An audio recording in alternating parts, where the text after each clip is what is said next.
ठाकरे गटाकडून मतदार यादीत घोळ आशिष शेलार यांनी हा आरोप केलाय। एका विधानसभेत हिंदूंची 40,000 नावं डिलीट झालेली आहेत असं आशिष शेलार यांनी म्हटलंय।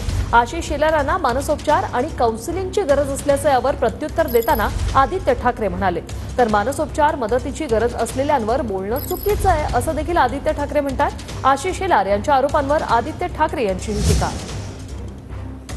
एका विधानसभेमध्ये तर 40,000 नावं हिंदूंची डिलीट झालेली आहेत।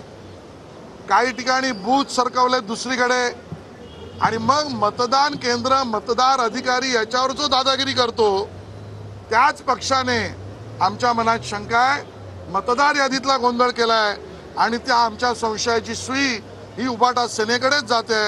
या विषयातल्या सखोल चौकशीची मागणी आम्ही माननीय मुख्यमंत्र्यांकडे करणार आहोत। संजय राऊतांनी शिवसेना उद्धव बाळासाहेब ठाकरे या पक्षाने मतदार यादीत घोळ केला आहे। एका मतदारसंघात जवळपास 40,000 हिंदूंची नावं जी आहेत ती गायब असल्याचा आरोप जो आहे तो आशिष शेलार यांनी। बघा, ज्यांना मी सतत सांगतो की ज्यांना खरोखर सायकोलॉजिकल हेल्पची गरज आहे, मदतीची गरज आहे, काउन्सिलिंगची गरज आहे, त्यांना मी उत्तर देत नाही, कारण अशा लोकांवर बोलणं मला वाटतं चुकीचं आहे।